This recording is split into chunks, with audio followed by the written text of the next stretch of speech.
want you to reflect on this quote. Whatever is unnamed, undepicted in images, misnamed as something else, made difficult to come by, whatever is buried in the memory by the collapse of meaning under an inadequate or lying language, this will become not merely unspoken, but unspeakable.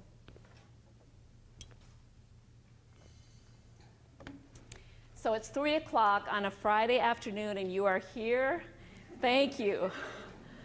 I am so honored to have this wonderful turnout. If at 3 o'clock on a Friday afternoon, at the end of 3 days of sessions, gatherings, and catch-up conversations, you are feeling a bit weary and overstimulated, that's to be expected. If your head's about to explode because you haven't had time to pull back and refuel, you might be an introvert.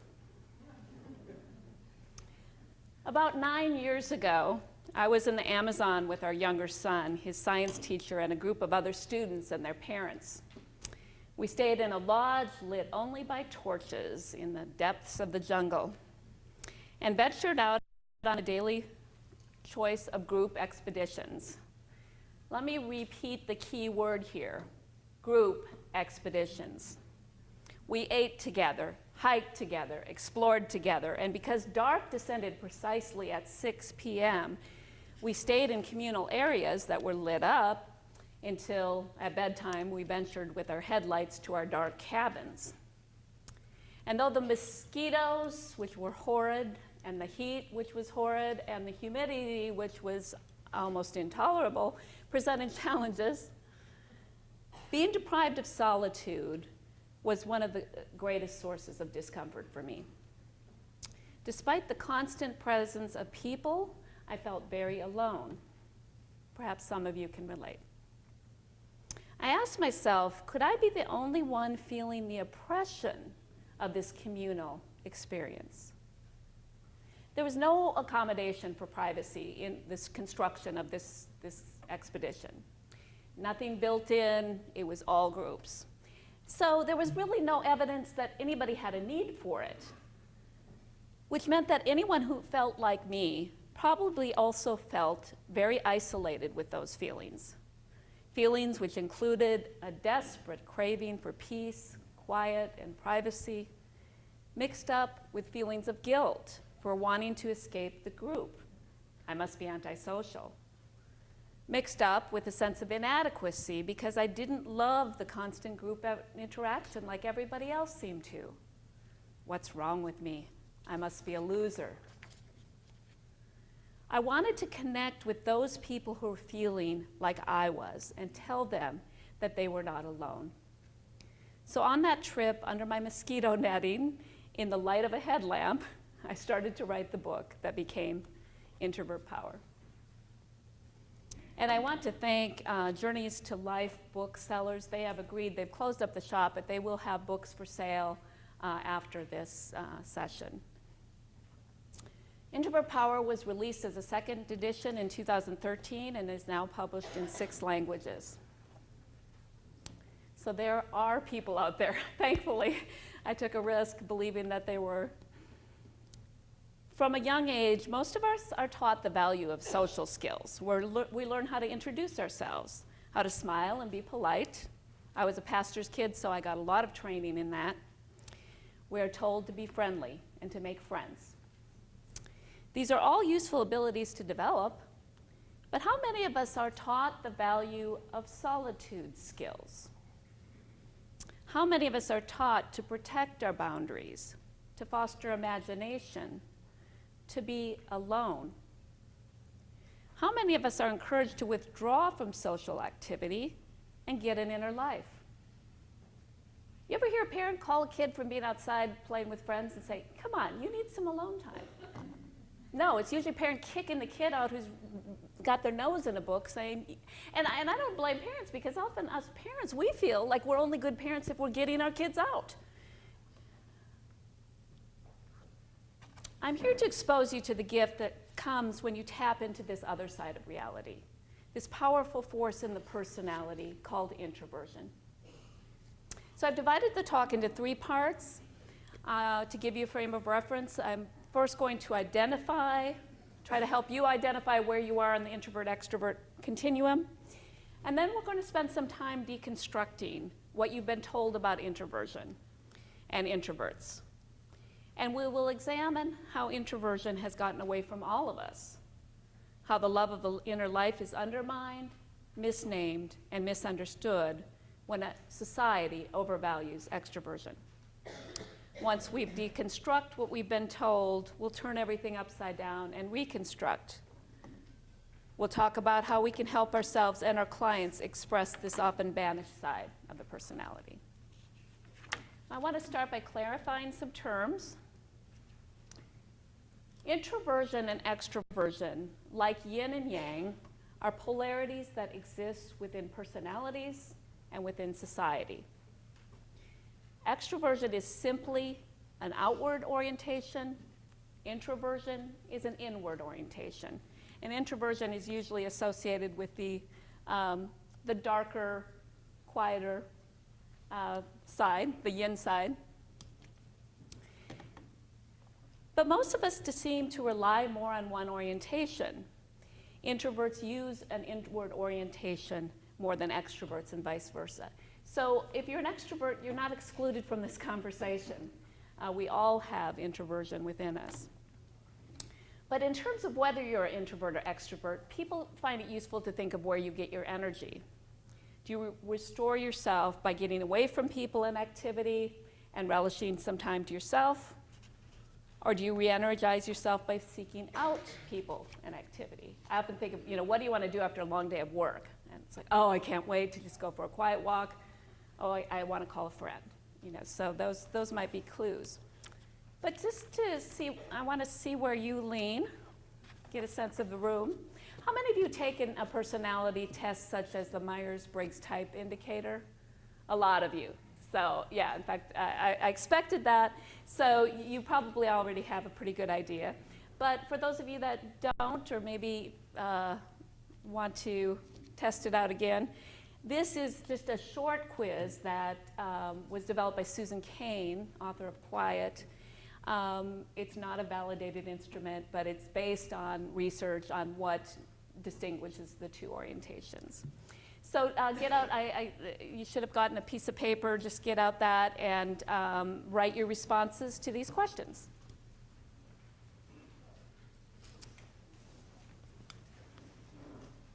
Number 1, I prefer one-on-one activities, or one-on-one conversations, to group activities.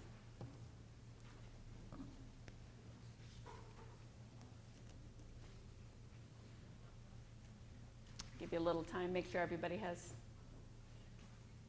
paper out.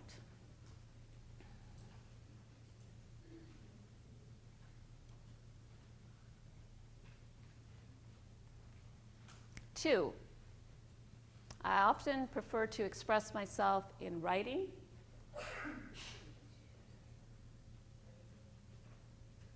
True or false?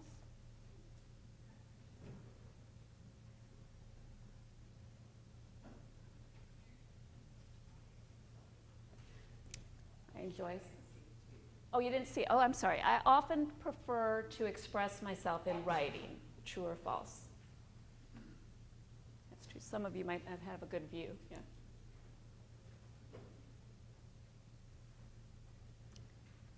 Three, I enjoy solitude.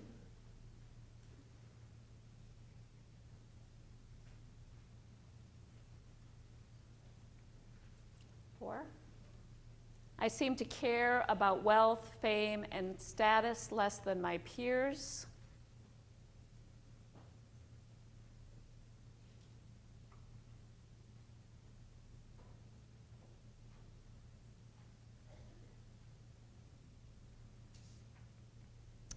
Five, people tell me that I'm a good listener.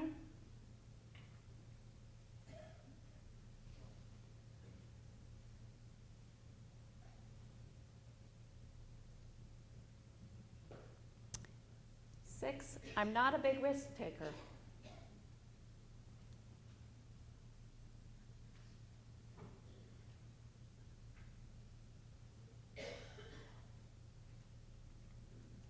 7, I enjoy work that allows me to dive in with few interruptions.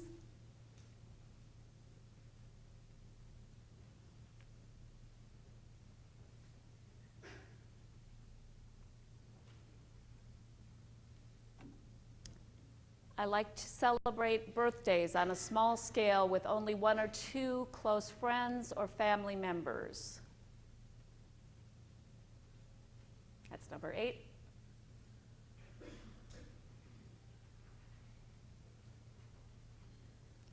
Nine, people describe me as soft-spoken or mellow.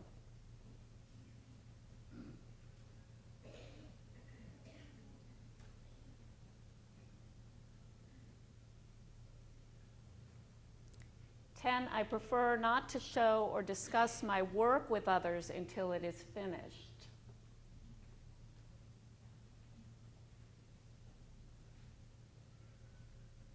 11, I tend to think before I speak.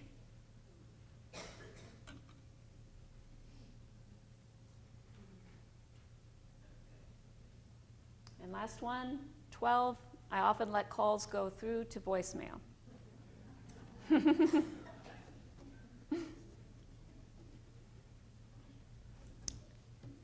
Take a moment to add up your number of true responses.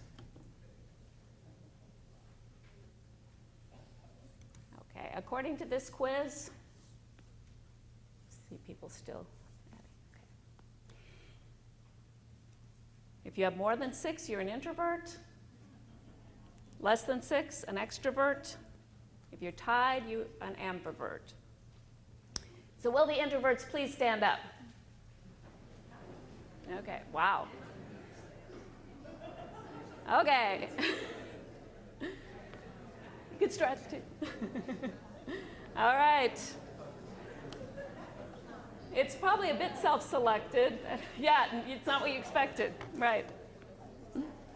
Okay. Hey, wait, stand up again. And just look around. Look at each other. Look around. Yeah, just look. Okay, sit down.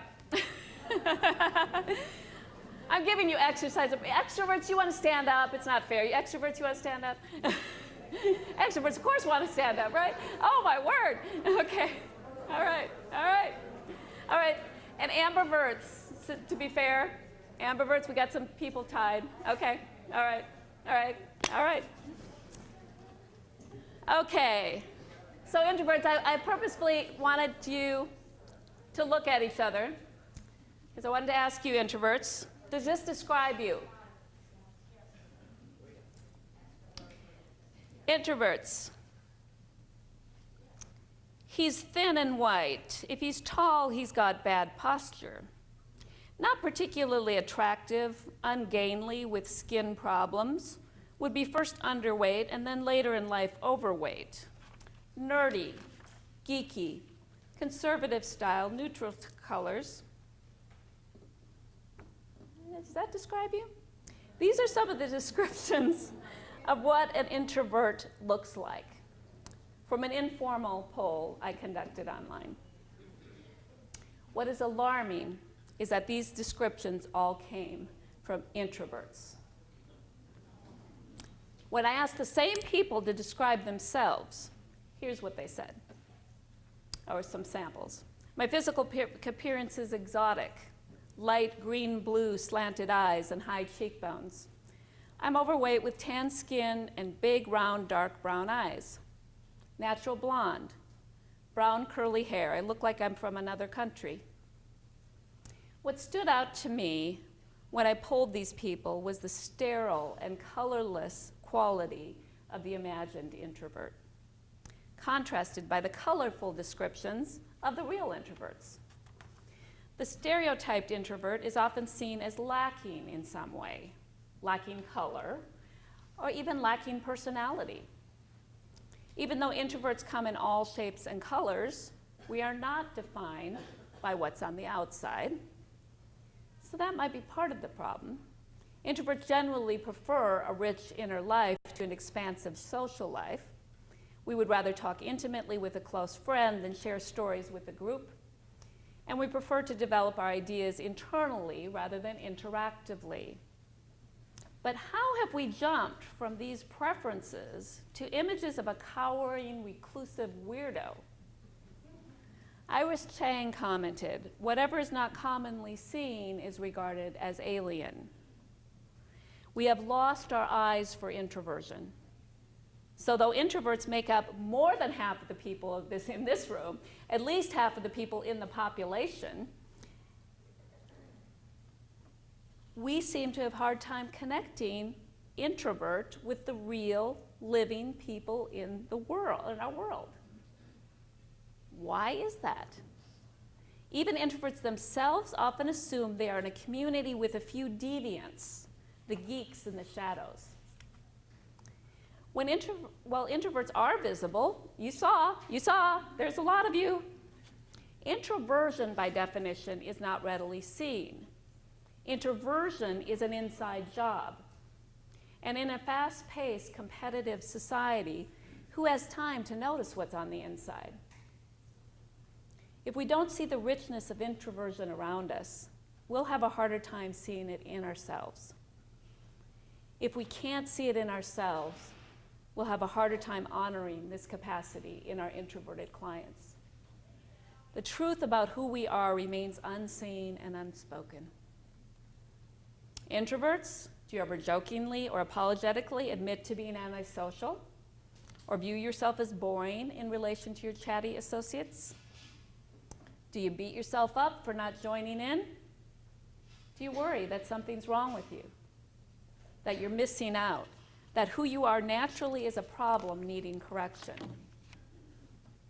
Well, let me tell you this. Your nature is not the problem. The problem is, if there is one, is that you become alienated from your nature, from your power source. To reclaim the power of introversion, we must first deconstruct some assumptions we make about who we are. Oh, that one we went through. Okay, are introverts scarce? So some evidence here that that's not the case. So that should be clear. But we also have personality tests to measure introversion and extroversion. Many of you have taken it. The Myers-Briggs Personality Indicator has been around and generated more than 50 years of data on introversion and extroversion. So when I found references in the popular literature, and you'll still see them, saying that introverts comprise only a fourth or a third of the population, I started wondering, I decided to look at the data. Okay, it's there. What I found is that the two most recent studies of type frequencies in the US population found slightly more introverts than extroverts. In addition, to offset potential bias in any given sample, the Myers-Briggs researchers conducted a meta-analysis of data collected over the past 55 years. The review resulted in an impressive cumulative sample, 914,219 people tested. And here's what they found. From that sample, the probable range of introverts in the population was 47 to 55%. The range for extroverts lags behind just a bit, 45 to 53%. So where was this data saying that introverts comprise 25 to 30% of the population? It took me a while to find the source, because the estimates had been made by Isabel Myers during the formative stage of MBTI development in 1957 with a small sample of high school boys. So how can we be so far off? We've done nationally representative studies. We have tons of data. Myers' outdated data stuck despite years of subsequent research, and I think that the belief has stuck in part because in America, extroversion is what we promote. We are an outward and upward, fast and furious society. We conquer, build, buy out, expand, extrovert. The squeaky wheel gets greased, the ones who snooze lose, the best team wins, and the winner takes all. We see what we promote. So we see extroverts everywhere, and we no longer notice the introverts everywhere. Sometimes we even miss the one looking back at us in the mirror. Okay, so are introverts antisocial? Of all the assumptions made about introverts, this is the most ridiculous. The term antisocial actually, as you probably know, refers to sociopathy or antisocial personality disorder, a condition which a person lacks a social conscience. Interesting that the research actually shows that extroversion, when combined with certain mental health vulnerabilities, is more predictive of this condition. The classic sociopath is quite charming and socially engaging, but lacks the inner capacity to feel empathy and guilt. This is a great example of how our vision tricks us. An introvert deep in thought will look self-absorbed, whether he's thinking about world hunger or working out how to hack into someone's bank account. An engaging extrovert will look friendly, whether he really cares about your day or trying to pick your pocket. Therapists are reluctant to apply the diagnosis of antisocial personality disorder, right? Because it has a bad prognosis. It's not a very happy diagnosis. Enjoying your own company does not warrant any diagnosis, but this one is particularly cruel. But okay, let's say we're just talking about semantics here. When we use antisocial to mean we don't want to be around people or we don't like people, the correct term would be asocial, right? Okay, so are we asocial? What do you think? Wrong again. An introvert may feel asocial when pressured to go to a party that doesn't interest her, or like when I was around people 24/7. Yeah, I started to not like people so much. But for her, the event does not promise meaningful interaction. In fact, that introvert knows that the party will leave her feeling more alone and alienated. Her social preference might be to stay home and reflect on a conversation she had with a friend. Call that friend or come to an understanding that's meaningful. Or she might indulge in the words of a favorite author, feeling a deep connection with a person she has never met. That's connection, not one we often think of. From the perspective of a partygoer, this introvert appears to be asocial, when in fact the introvert is just interacting in a much different way. Studies that have looked at differences in overall social interaction between introverts and extroverts have revealed that the differences, when they are found, are not that impressive. A related assumption is that we're socially incompetent. Are you starting to see a pattern? Assumptions about introversion usually link the preference with some kind of lack or disorder. So let's get this one out of the way too. Just as extroverts can have poor social skills, think of the raucous, obnoxious socializer, introverts can be socially savvy. And introverts, as we see evidence of here, often choose people professions as their life work. I have been wrong way too many times to assume that an active social leader is an extrovert. The introverted leader may check out for refueling and relish time alone after work, but be quite out there in the public role. Stories abound of high-profile introverts who disappear to read a book, watch golf on TV, or take a walk. Finally, as much as experts clarify this difference, this one keeps getting people tripped up. Bernie Carducci is a professor of psychology and director of the Shyness Research Institute in Indiana University Southeast, told me that shyness actually has a little more to do with extroversion. And the reason he said that is that people will often define themselves as shy because they want to interact more and they feel uncomfortable doing so. They feel that social discomfort.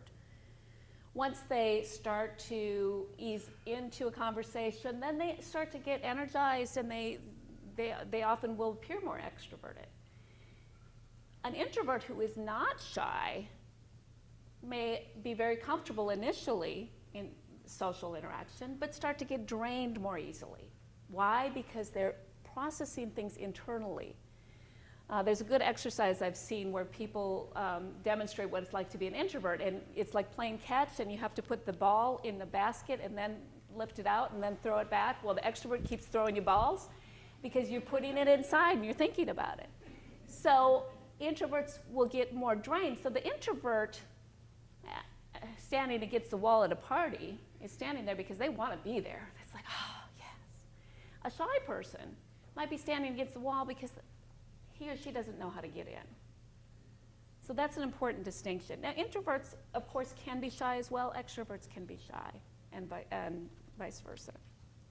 So, being an introvert does not mean you're antisocial, asocial, socially inept, or shy.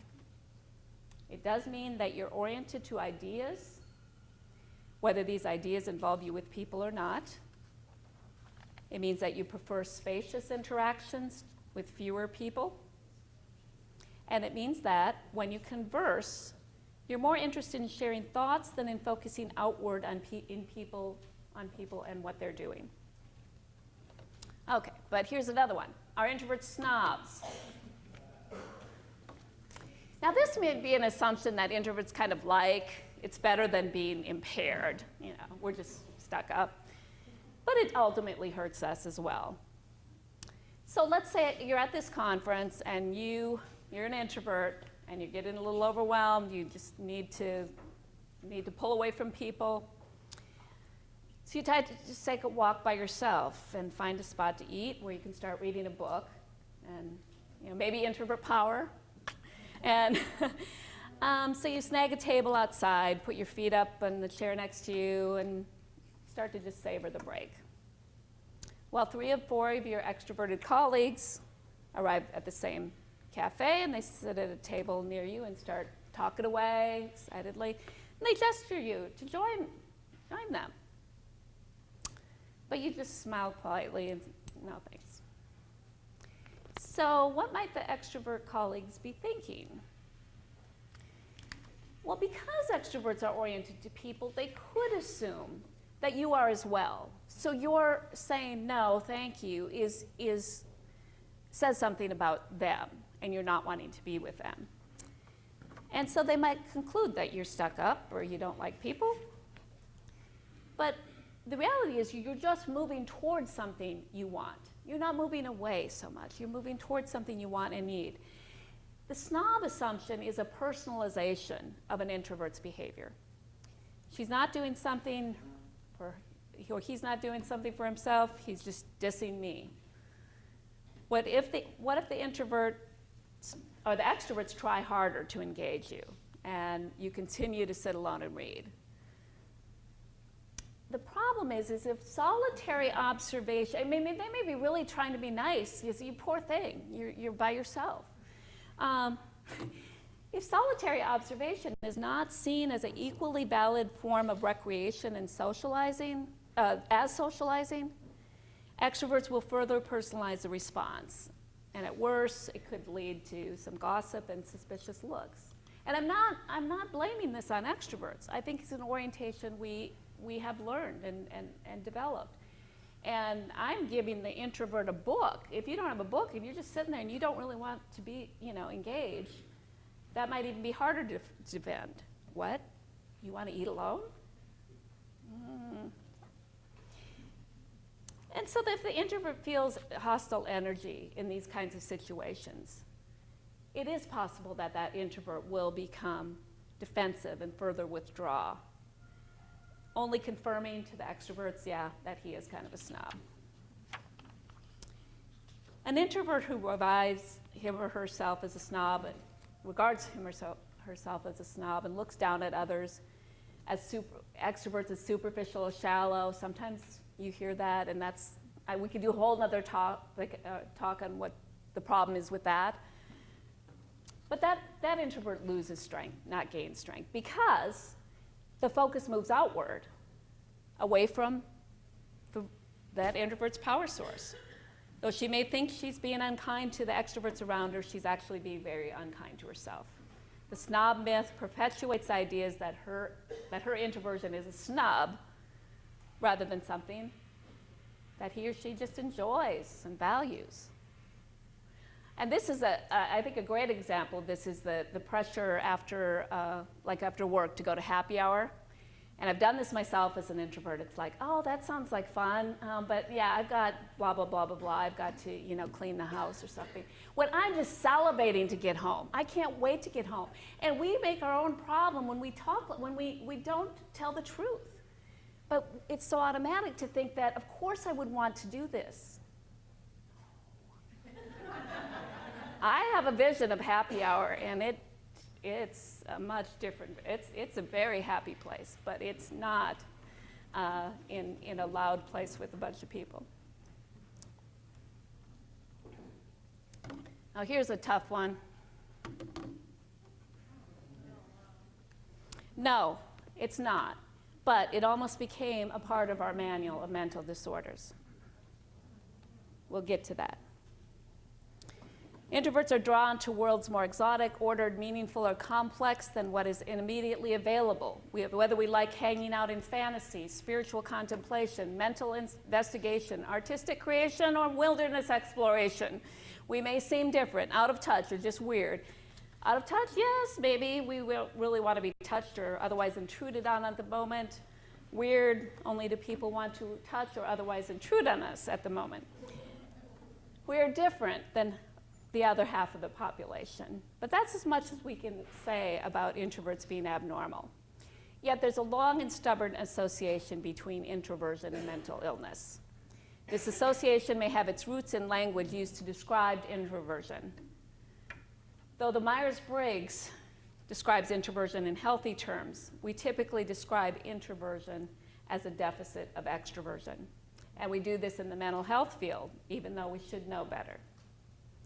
For example, one recent study using the following words to describe extroverted behavior. The title of this study was, would it be better for introverts, would introverts be better off if they acted like extroverts, I think was the title.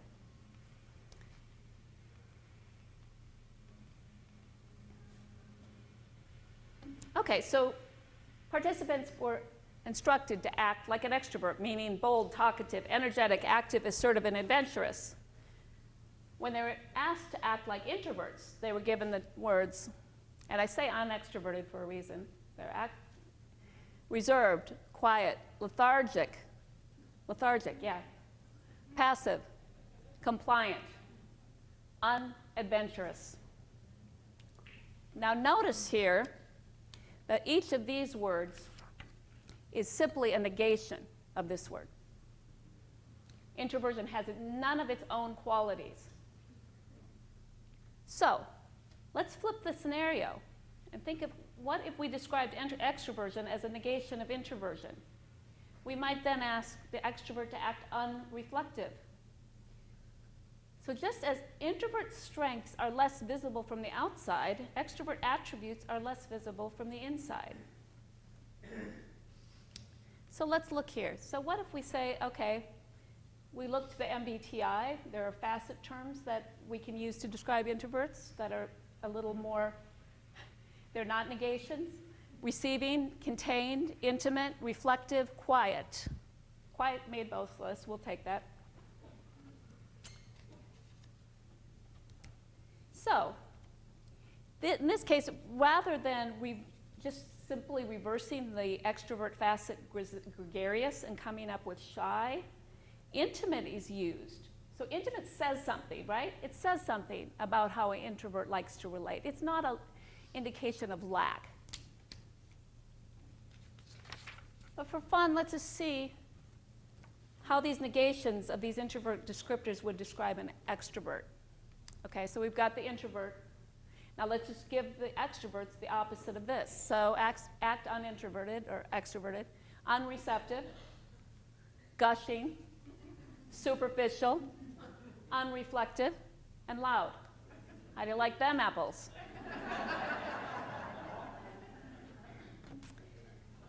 We know from imaging studies that the brains of introverts show more activity in response to stimuli than the brains of extroverts. Yet the idea of extroversion as the plus, the thing, And introversion as the minus or the absence of the thing is so prevalent in our culture that we accept these descriptions without thought. And not surprisingly, these biases have seeped into our mental health system.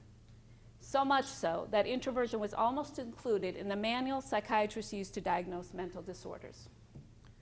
There was an outcry of protest from the mental health community, personality experts, and consumers. I wrote, some of you may have written letters too, and the word introversion was removed.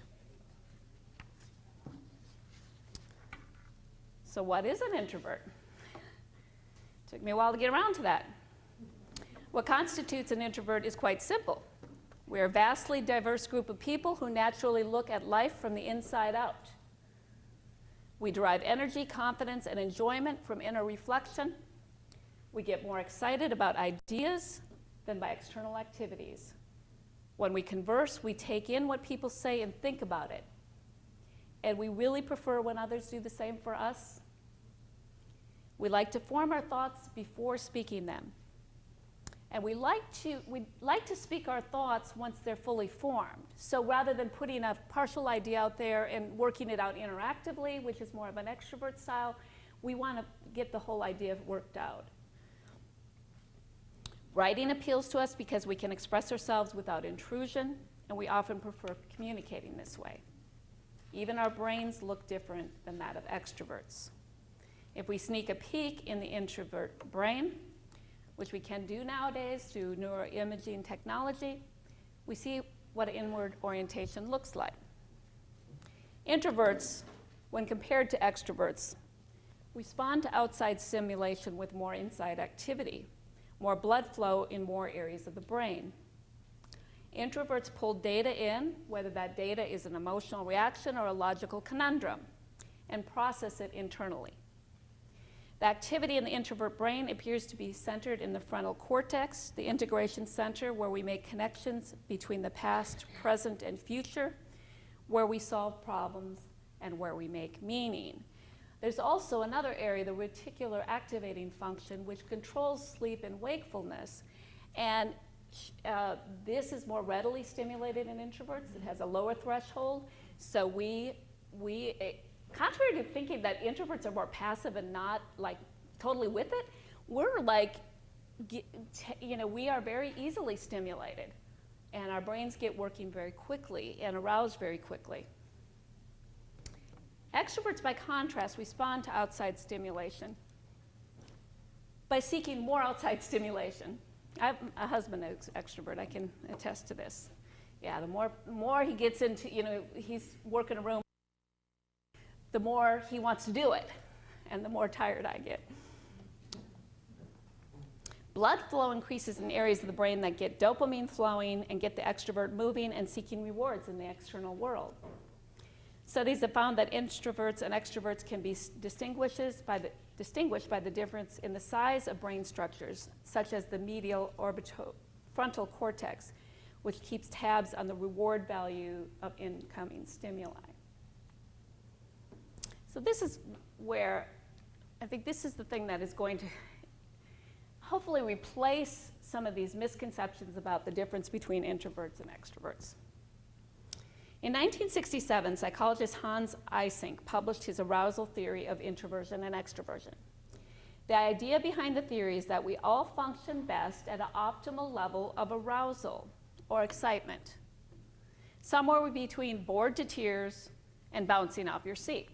Okay, and we've all had that struggle, maybe where we're too bored or we're just too excited to actually get work done. So here's a graph to illustrate arousal theory. Arousal here referring to the level of activation in the brain. So we have low, which is bored, high, overload. And this is the sweet spot, and we all gravitate toward this, right? At the high end, we're trying to process so much we feel overwhelmed.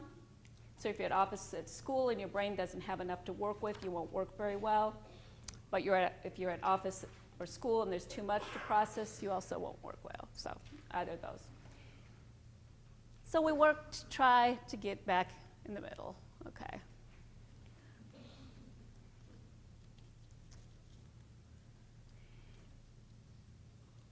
Notice that at the bored end of the continuum, is where extroverts tend to drift. So seeking high stimulation fun gets the extrovert back to that sweet spot. But look at where introverts tend to be. They get more easily overstimulated and overwhelmed, so they want to tone it down to get to that sweet spot. We're all working toward the same thing and have exactly opposite ways of doing it. So as we grow up and adapt to American society, we internalize the assumption that extroversion is normal and introversion is a deviation. We think we learn and kind of soak into our pores ideas like parties are fun, being popular is important, being popular means being out there, it's who you know, networking is essential to success, it's not good to be alone, it's important to be a team player, and by the way, there's no I in team. Most people are extroverts, the more the merrier. You need what everyone else is having. And I could go on and on. There's no time. We need to just do it, get her done, and get it out there. We don't have time to think, which is the introvert preference. Is there any wonder that anxiety disorders have become the common cold of the American life? We live much of our lives in panic mode, grasping for more. A different kind of more comes with solitude. For an introvert especially, movement away from the group allows us access to a more independent, questioning, and honest voice, a voice that could make all of the difference. The power of solitude can in fact be threatening to those who want to exert external control, and it's no secret that cults use that method, is not allowing you to be alone, because once you're alone, you might question things. But as inner strength builds, I mean, clients in my office will say this, that just having the time to think can make that difference. People find the courage to leave abusive relationships, to embark on new challenges, and to ask for what they want. So how can you give yourself and your clients the more that comes with introversion? Give yourself solitude. Especially if you're an introvert yourself, build time into your day for quiet solitude. It may take some creativity. I know it's not easy. But if you start to think of it as a necessity, like oxygen and food, you'll find a way. Go for a walk, check out for lunch, find a quiet conference room to do your work in. See if you can negotiate a balance in your work duties so you're doing some quiet alone work in contrast to the people work you're doing. And if people give you flack about that, about checking out or needing time to yourself, tell the truth. Explain that you need time to refuel. That's not a reflection about how you feel about them. I know a woman who is a CEO at a company. She gave like all her employees my book, and she started to just tell them, you go to happy hour, that's great. I'm glad you enjoy it. I need something else. And once she started saying this, other people started saying the same thing. Well, I didn't really want to go either. And the culture allowed for both possibilities.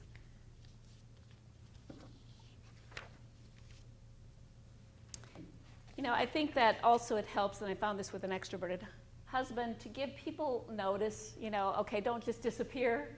My husband told me, please don't just disappear. Check in with them. Tell them you're going to take a break, or you're going to work at another location for a while. They also let you alone more. If your kids get used to knowing it's mommy or daddy's quiet time, they can work around it too. And educate, this is also something your clients can use. This is a big one. It is amazing to me. I hear all the time from people who have read my book or read about introversion saying that I thought there was something wrong with me. I thought I felt different. And just tell them, half of the population is introvert. You're not alone. And the way you're wired is perfectly fine. And it will even work better if you respect that more. So I think educating your introverted clients too about who they are, because they may not have language for it, will make a difference. Oh, teach parents how to support their introverted children. I hear all the time, about children who are being labeled at school because they're not participating in an extroverted way in class, or they're worried that their child's depressed because they're going and reading. I find it so strange that parents worry about their children reading too much in this day and age. Teach parents how to support their introverted children. Child development expert D.W. Winnicott said the capacity to be alone is one of the most important signs of emotional development. Applaud it. You see children that have that capacity, applaud it, and maybe inquire about it. Get into that rich inner world. See the plus in the introversion instead of just the minus. See what they're doing, not just what they're not doing.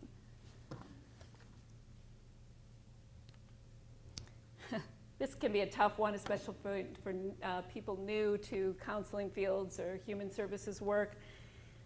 But keep in mind, introverted clients will let you do all the talking if you want. But they'll leave frustrated. They'll leave not having told you anything about who they are.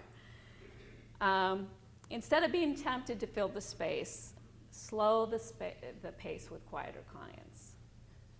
Practice being comfortable with silence. Introverts just need more room for their thought processes. They'll talk after the thought is done.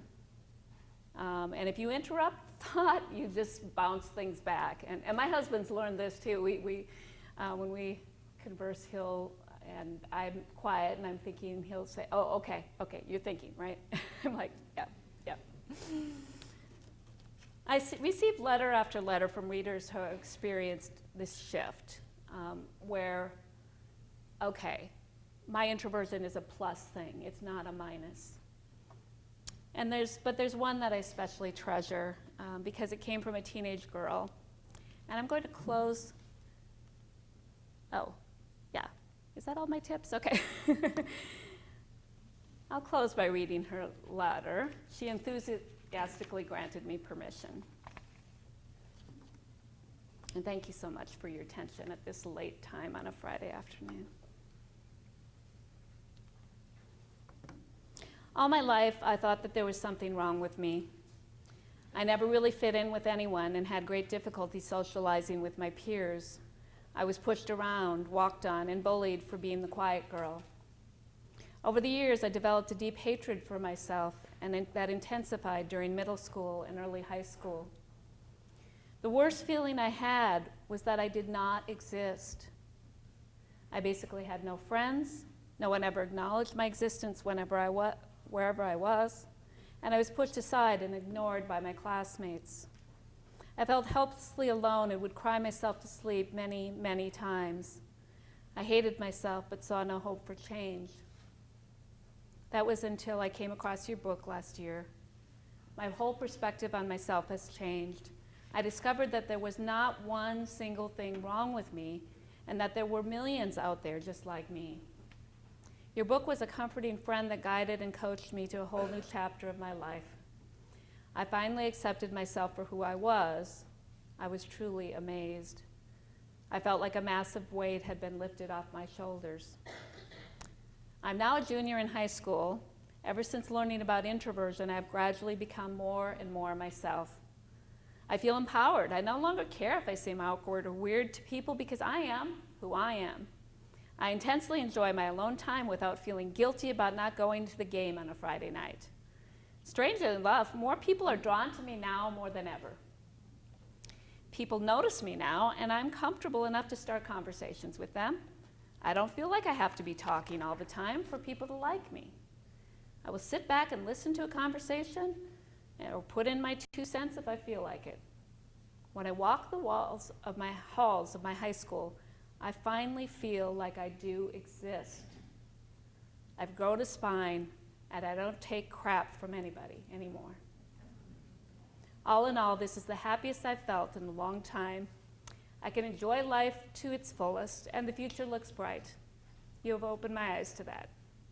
From the bottom of my proud, introverted heart, thank you. And thank you.